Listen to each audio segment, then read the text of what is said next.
amigas y amigos, y bienvenidos a una edición más de A la Raíz, el podcast del Departamento de Ciencias Sociales del Recinto Metro de la Universidad Interamericana de Puerto Rico. La del doctor José Efraín Hernández, catedrático asociado y director del departamento. Y como ustedes saben, en este podcast nos gusta analizar desde el punto de vista de universitario los problemas que aquejan a Puerto Rico y el mundo entero en detalle, con pausa, con dedicación, para que usted pueda entender mejor todos los conflictos, las situaciones que a diario ocurren. En esta ocasión contamos con la presencia de un distinguido joven profesor, miembro de la facultad adjunta del Departamento de Ciencias Políticas, que desde hace ya algún tiempo se destaca tanto en la academia como en los medios de comunicación, aportando su conocimiento sobre temas de política internacional y de política local también, el profesor José Molinelli González. Gracias por tenerme, siempre con él. Bueno, el mundo actualmente está en vilo a raíz de una determinación del presidente Joe Biden, que pues sabemos que ya está de salida, estará en la presidencia de los Estados Unidos hasta el 20 de enero del 2025, donde accedió a una petición que lleva ya hace algún tiempo pidiendo el presidente de Ucrania, Volodymyr Zelensky, de que se les permita utilizar armamentos de largo alcance para poder atacar ya más adentro el territorio ruso, y en específico pues bases militares, y donde pues se suple el ejército ruso, que ya cumplió en estos pasados días 1000 días del conflicto desde el punto de vista ruso, una operación militar especial. Desde el punto de vista de Ucrania y la mayoría del mundo, la invasión de su territorio y las fronteras que quedaron establecidas a partir del 1991 tras la disolución de la Unión de Repúblicas Socialistas Soviéticas, que comenzó un poco antes, porque son 1000 días de la invasión del territorio ucraniano. No obstante, desde el 2014 ya Rusia se había apoderado de Crimea, que era un territorio que había sido cedido a Ucrania en los tiempos de Nikita Khrushchev, cuando era el premier de la Unión de Repúblicas Socialistas Soviéticas, pero que la Rusia de Vladimir Putin reclamaba como un territorio propio, y lo invadió desde el 2014 y lo retuvo, y realmente eso pues hubo críticas a nivel internacional, pero más allá de eso pues no trascendió a mucho más. Pero también en el este de Ucrania estaba enfrentando unos conflictos de los llamados prorrusos ucranianos, o población ucraniana de origen ruso, apoyada también por los rusos. Y pues ese llevaba ya desde esa época en conflicto. Ustedes saben que habían ocurrido incluso tragedias como el derribamiento de aviones comerciales en dicha región. Y eso fue escalando poco a poco hasta lo que estamos viviendo hoy día, que pues ya ha escalado un nivel adicional, donde ya muchos hablan de que esto puede ser el inicio de la Tercera Guerra Mundial, con esa aprobación de utilización de estos cohetes ATACMS en territorio ruso como tal por parte de los Estados Unidos, y ya se está hablando de una aprobación por parte de los gobiernos del Reino Unido y de Francia para que también hagan lo propio. Alemania hasta el momento pues no ha accedido a tal petición, pero siguen supliéndole material bélico al ejército ucraniano. Molinelli, ¿qué me tienes que decir sobre esta escalada que ha habido en los últimos días en este conflicto? Creo que la discusión tiene una dimensión dual, en el sentido de que se nos comanda, ¿verdad?, tener que considerar primero que todo por qué la presidencia estadounidense concede la luz verde de un cambio de política bien drástico, ¿verdad? De la utilización de estos misiles de larga distancia, dígase, misiles que pueden ser utilizados de forma ofensiva en contra de Rusia, no necesariamente de forma defensiva. Y la otra discusión que podemos tener pendiente es hasta qué punto las acciones por parte del gobierno ucraniano significarán un escalamiento a mayor, ¿verdad? A mayor nivel que suponga una continuidad de la guerra. Y ante eso, ¿verdad? Pues propongo que digamos la conversación por esa línea, porque primero hay que investigar, ¿verdad? El por qué la administración estadounidense ha hecho ese cambio. Tenemos que entender que a lo largo de los pasados 2 años, Estados Unidos y la OTAN ha sostenido de que sí le van a suplir material bélico a Ucrania, no obstante con las limitaciones de uso defensivo. Y esto es una disposición contractual que tenemos que entender, porque si bien es cierto de que se le ha dado este material a Ucrania, es decir, que están en posesión de esto, a nivel de derecho internacional no son necesariamente los titulares de la responsabilidad de lo que haga ese tipo de material, y bajo un marco de derecho internacional se pudiera considerar que estas armas, que a pesar de que están bajo la posesión de Ucrania, son de la titularidad de los miembros de la OTAN, y por ende una utilización de esta arma en contra de Rusia pudiera suponer una proximidad bélica con los países que suplieron el arma. Y entendiendo eso, tenemos que preguntarnos por qué Estados Unidos se ha prestado para eso. Y yo creo que el gran temor que tiene la administración Biden, al igual que muchísimos otros miembros de la OTAN, es que al entrar una nueva administración que ha clamado que están dispuestos a hacer acuerdos de paz, concesiones territoriales en el este de Ucrania, lo que sea para cesar la guerra, pues que hay una gran posibilidad de que en efecto el balance se tira a favor de Rusia, como lo vemos en el presente, que Ucrania pierda la guerra y que los países de la OTAN, principalmente sus miembros europeos, pierdan un interés principal en cuanto al dominio geopolítico del este de Europa. Así que yo creo que lo que cambió en cuanto a la mentalidad de la política estadounidense es que quieren condicionar a que la próxima administración esté igual de comprometida con continuar el esfuerzo bélico y que cesen cualquier acuerdo que pudiera llevar a una concesión territorial a favor de Rusia.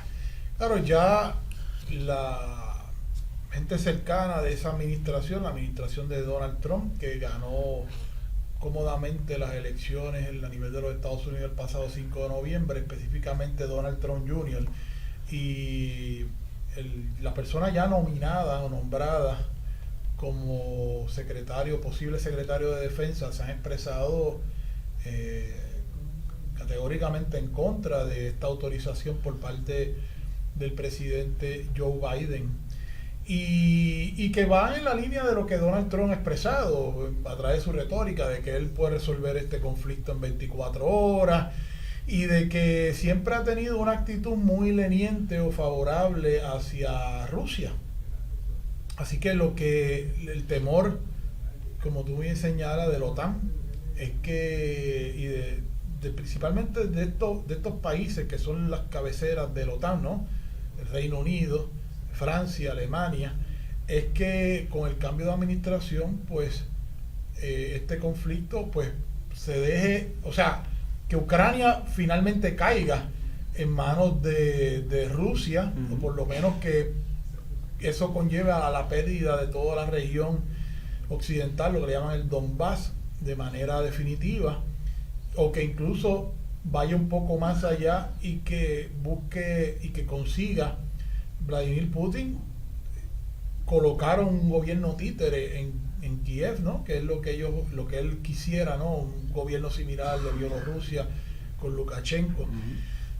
En términos, ¿verdad? Para que la gente sepa qué es la OTAN. Bueno, la Organización del Tratado Atlántico Norte es una organización de ayuda militar formada tras la Segunda Guerra Mundial, que fue uniendo a las potencias que resultaron victoriosas de Europa Occidental, y era la contraparte al Pacto de Varsovia, que era una organización similar que agrupaba en el caso de la OTAN, liderada por los Estados Unidos, Francia, Alemania Occidental, el Reino Unido, y en el caso del Pacto de Varsovia, pues liderada por la Unión de Repúblicas Socialistas Soviéticas y el resto de los países de Europa Oriental, la Alemania Oriental, Polonia, la entonces Checoslovaquia, Hungría, Bulgaria, en algún momento Albania, en algún momento también Yugoslavia.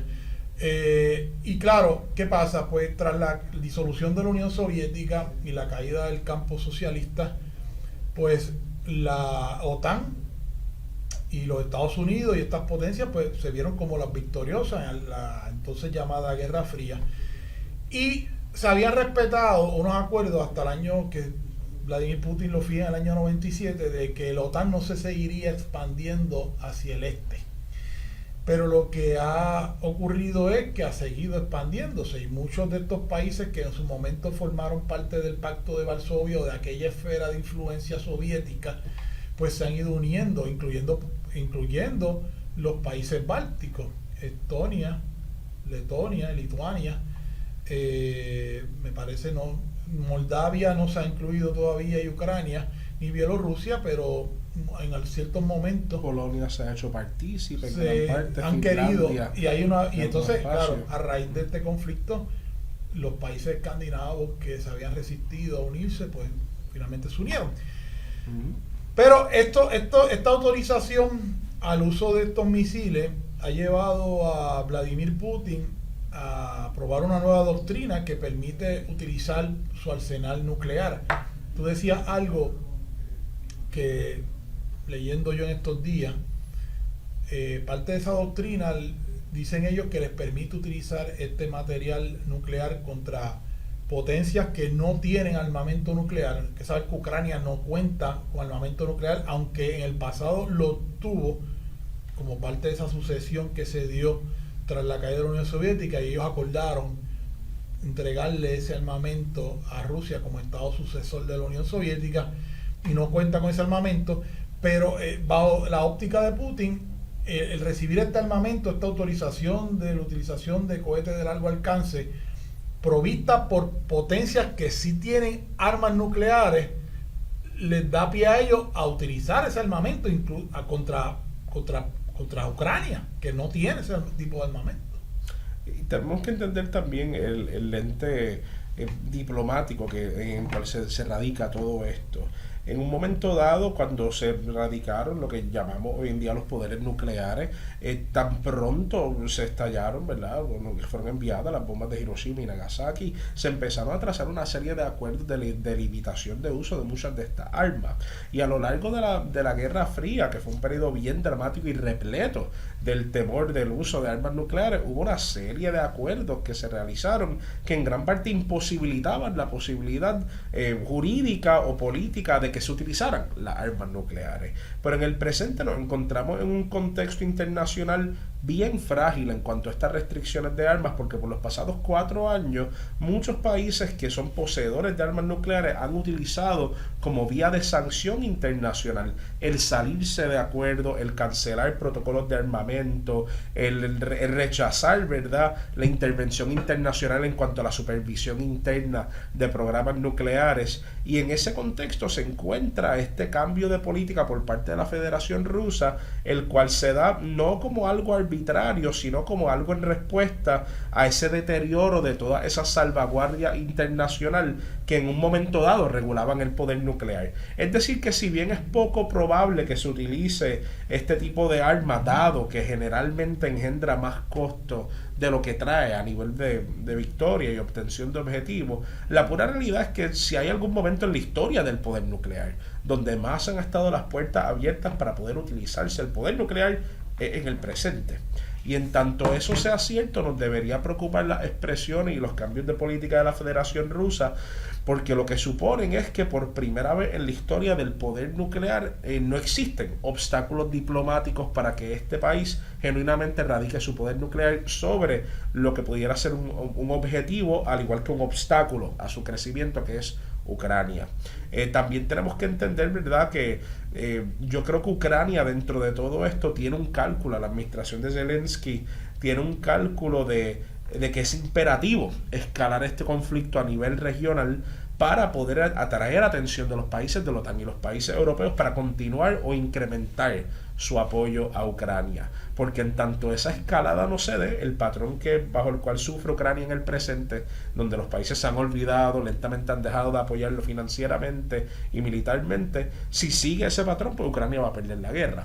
Así que se escucha contraintuitivo, pero dentro del marco de opciones que tiene Ucrania, la mejor apuesta que irónicamente puede tener para su relevancia internacional es precisamente el escalamiento. Así que no dudo en lo absoluto que el envío de misiles responde más bien a un clamor por ayuda internacional frente a mayor intervención en pro de Rusia, como la intervención de Corea del Norte en todo esto, ¿verdad?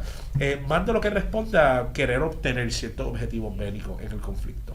Pero entonces podríamos decir, por ejemplo, que estamos ahora mismo en una situación que compara con la crisis de los misiles. Sin duda alguna. La gran Creo que ironía... estamos ya cercanos a eso, porque eso fue un momento en la historia de la Guerra Fría, donde Estados Unidos, utilizando unos aviones espías, logró detectar de que la Unión Soviética, ya Cuba, eso fue ya por la Revolución Cubana, me parece que fue el año 1961, pero de momento no recuerdo con precisión, detectó que se estaban por lo menos poniendo ahí un andamiaje para establecer allí cohetes de alcance nuclear, cohetes nucleares con alcance, pues imagínate, con la poca distancia que hay de Cuba a los Estados Unidos, y se detectó que venían unos barcos de Moscú, de la Unión Soviética, para Cuba, para establecer con ese objetivo, ¿no?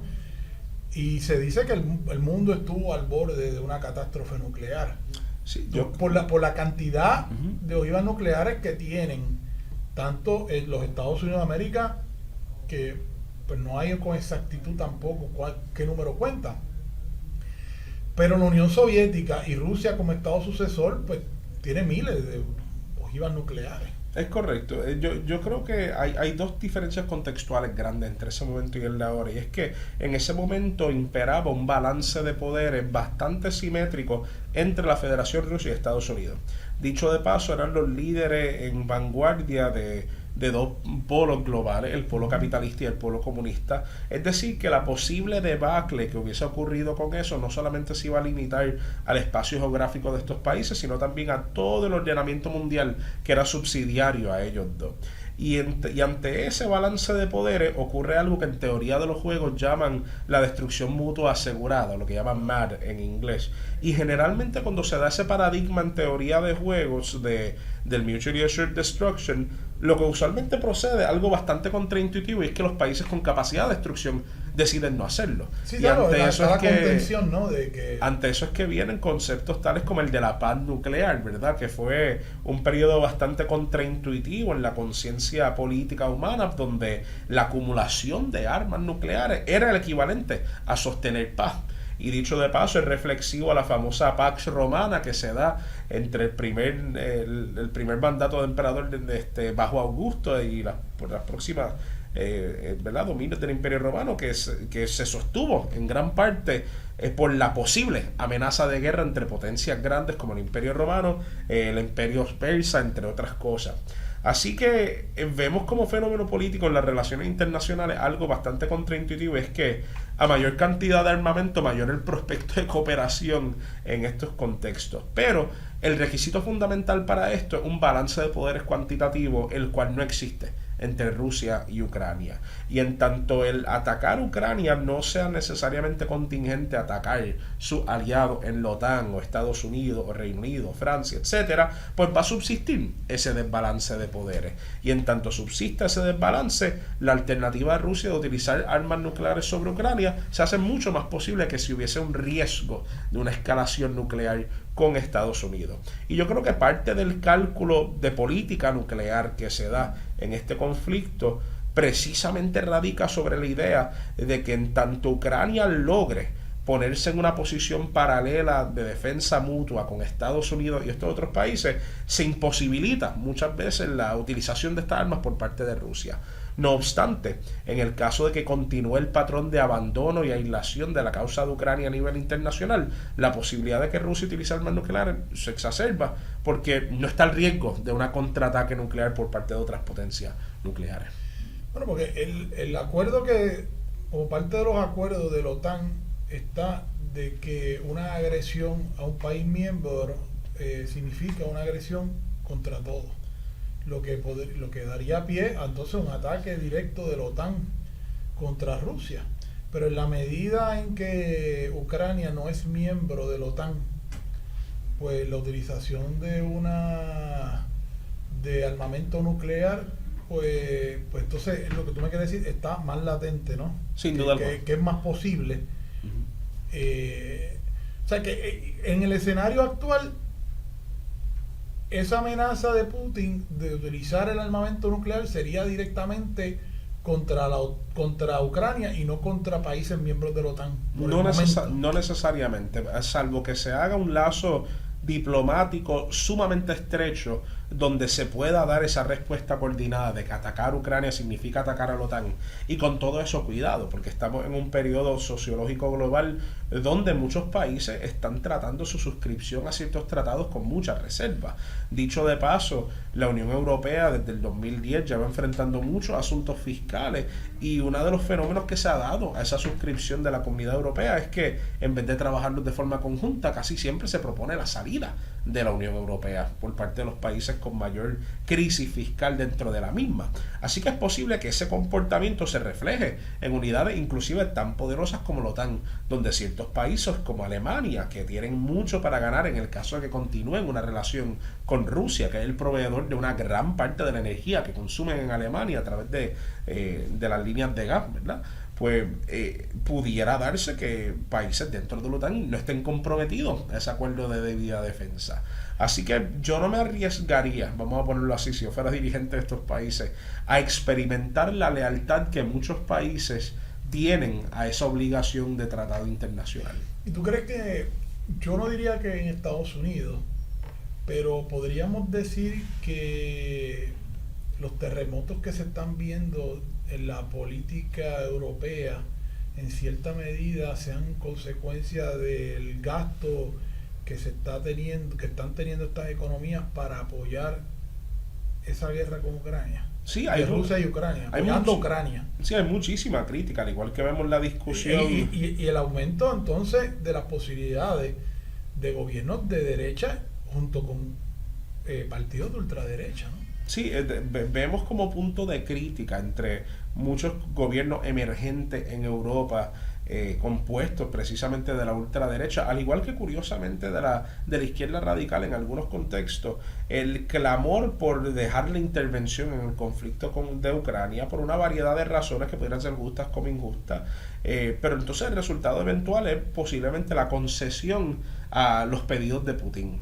Y entonces tenemos la pregunta de hasta qué punto es útil para la Comunidad Europea o útil para la OTAN efectuar esa concesión, dado el estado constante de expansión que ha mostrado Rusia desde el 2001, donde no estamos hablando solamente del caso de Crimea en Ucrania, estamos hablando de algunos territorios en Georgia, hablando de algunos territorios en Azerbaiyán, en Armenia, algunas jurisdicciones luchadas con Turquía, en el Mar Negro, algunas jurisdicciones luchadas en el centro de Asia, en el frente pacífico con Japón y con China, así que... Y con intervenciones también en procesos políticos en ex repúblicas soviéticas, principalmente en Asia, donde ahora mismo hubo en Georgia unas elecciones donde se dice que hubo intervención. Sí, y dicho de paso, es un tema bien común en los países del centro de Asia y del este europeo, la idea de hasta qué punto tu gobierno es un satélite, un vasallo de la Federación Rusa, y mucha gente considera, por ejemplo, a Moldova ser un estado satelital de la Federación Rusa, y posiblemente en el caso de que se dé el acercamiento que la administración Trump quiere tener al conflicto de Ucrania y respectivo de todo lo que ha ocurrido en el presente, lo más posible es que ese cambio incluya el sacar del poder a Zelensky y naturalmente a todo su partido. Así que estamos hablando de que no es solamente una concesión territorial, estamos hablando también de un cambio de administración hacia otro partido que pudiera ser un partido satelital de Rusia. Y en este sentido, lo que de verdad tenemos es una lucha de imperialismos internacionales. El imperialismo ruso contemporáneo que apuesta a controlar los países que le rodean. Su esfera de influencia política histórica. Versus la esfera de Estados Unidos, que después de la Segunda Guerra Mundial ha compuesto la continentalidad europea. Así que vemos una lucha de intereses geopolíticos materializada a través de luchas dentro de países.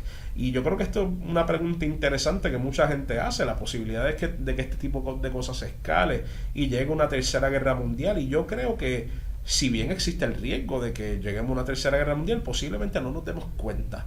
Y a qué yo me refiero con que no nos vamos a dar cuenta, no van a existir muchos de esos actos dramáticos que vimos en la Segunda Guerra Mundial de un país grande declarándole guerra a otro. Lo que sí vamos a ver va a ser un montón de intervenciones dentro de conflictos regionales y disputas de frontera entre los países propiamente satelitales de esas esferas de poder.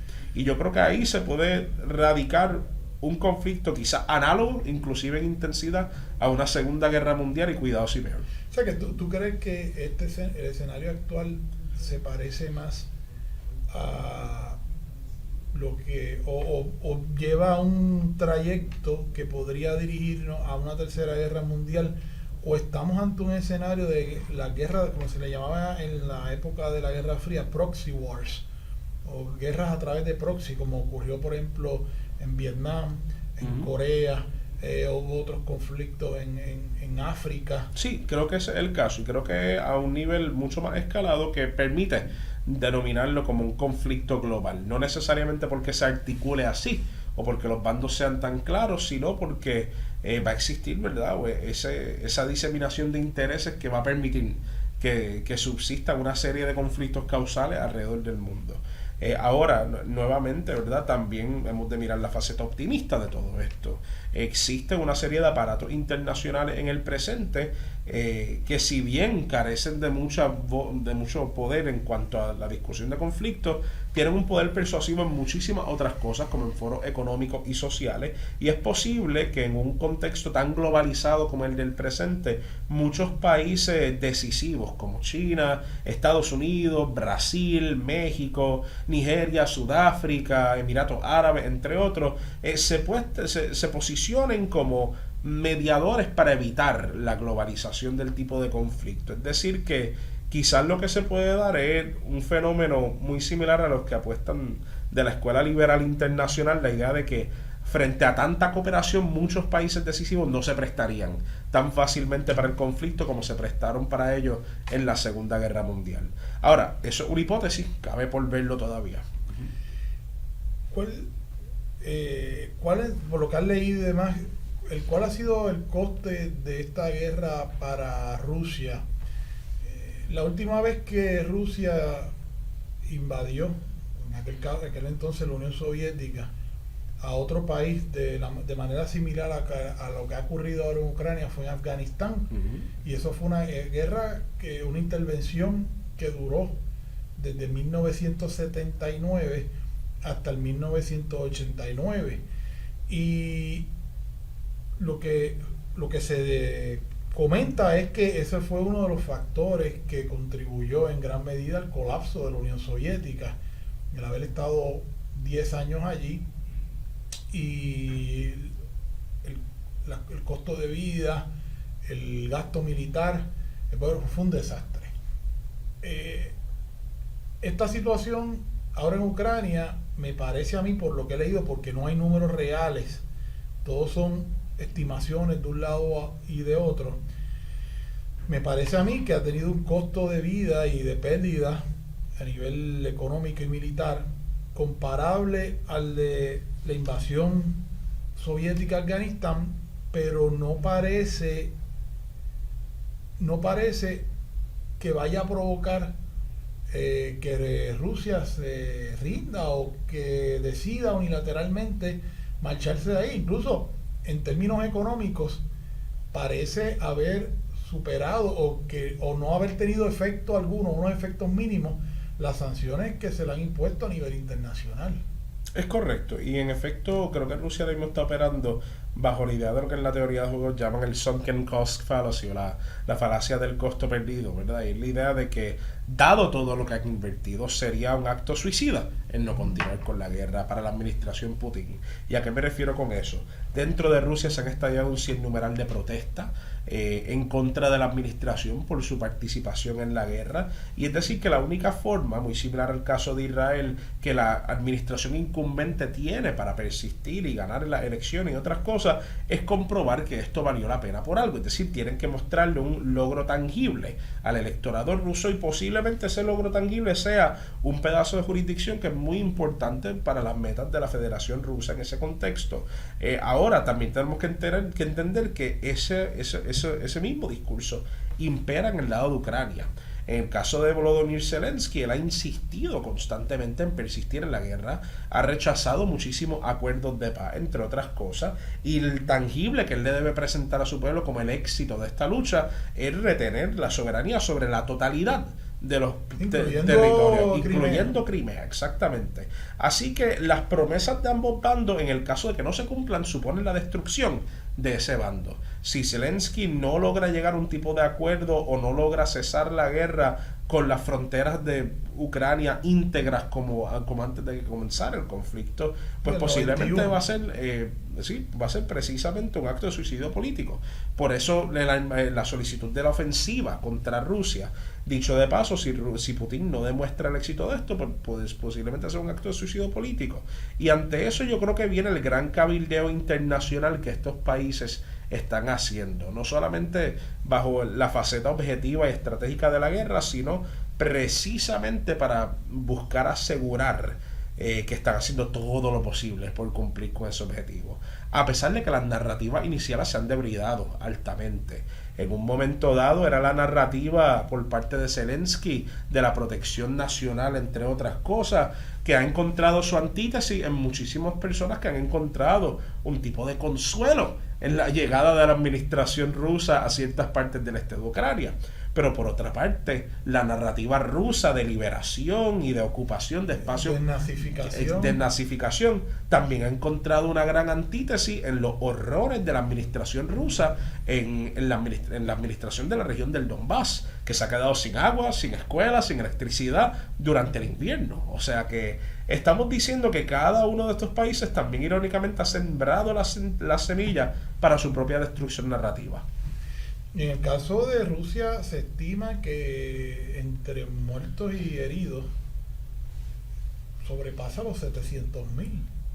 En el caso de Ucrania, pues no hay número, pero debe rondar números igual o mayores. Sin considerar, estamos hablando incluyendo pérdidas civiles, asume y todo. Claro. Y yo creo que también hay un fenómeno interesante que Rusia está empleando durante este conflicto, y es la privatización de la guerra. Se reconoce, por ejemplo, cada vez que se muere un soldado de la Federación Rusa, al igual que un soldado estadounidense, que se da todo este protocolo de ritualización para honrar la muerte de esta persona. Se devuelve en un ataúd con la bandera nacional, etcétera. Pero cada vez que vuelve uno de estos cuerpos a la jurisdicción inicial, generalmente supone un abandono de apoyo por parte de la gente que ve que se están muriendo más personas, que no se están logrando los objetivos, etcétera.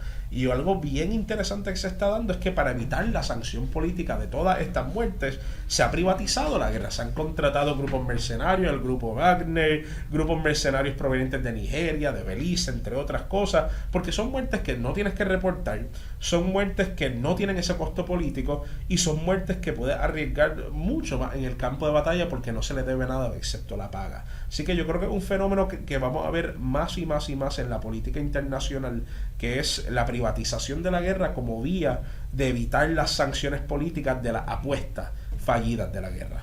No, y que me imagino que en esa misma línea están las 50.000 tropas de Corea del Norte que ahora se han integrado a este conflicto, principalmente el área de Kursk, uh-huh, que es el área territorio ruso que pues ha sido invadido, que se busca hacer Ucrania. Se alega que desde ahí vendrá una ofensiva rusa, y posiblemente una que rompa la línea ucraniana. Y ya estos soldados norcoreanos entraron en conflicto, todavía están en preparación. Hay reportes conflictivos sobre ello. La gente estima de que digo, a nivel internacional mucha gente estima que están en presencia dentro de Rusia. No se ha dicho todavía si están en Ucrania. Sí, los oficiales ucranianos han alegado de que ya han entrado en conflicto con soldados, pero es desconocido si esto es dentro de la frontera rusa o dentro o en Ucrania como tal. Así que todavía no podemos decir a ciencia cierta o fáctica que soldados de Corea del Norte están en Ucrania.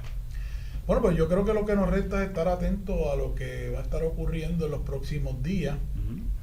Esperamos que esta situación no siga escalando porque pues, Rusia tiene todo un arsenal nuclear a su disposición que podría estar efectivamente utilizándolo con esta autorización que le han dado estas potencias de Occidente a Ucrania, que utilice armamento de largo alcance. Hay que ver también qué daños está utilizando este armamento. En preparación para este programa, también noticias conflictivas. Los rusos dicen que realmente no han tenido ningún efecto. Noticias medios occidentales dicen que sí, que ha tenido un efecto, que ha habido ataques directos a bases y a arsenales militares. Así que habrá que ver cuál es el efecto que tiene en el territorio ruso en la utilización de este tipo de armamento y cuál va a ser la respuesta a raíz de eso por parte del Estado ruso, la Federación Rusa, en los próximos días. Así mismo es. Bueno, muchas gracias al profesor José Molinelli González por haber estado con nosotros esta tarde. Gracias por compartir un poco de tu conocimiento sobre estos temas tan actuales. Y yo estoy seguro que podremos contar contigo en una próxima ocasión para seguir poniendo al día estos temas y ver y discutir con nuestros oyentes y todos los que nos ven a través de este podcast la evolución de este conflicto que esperemos que finalice pronto, aunque por lo que podemos ver parece que está todavía muy lejano esa realidad. Sin duda alguna. Muchas gracias. Será hasta una próxima edición de A la Raíz. Les habló el doctor José Efraín Hernández, compañía del profesor José Molinelli González, profesor adjunto del programa de Ciencias Políticas de la Inter.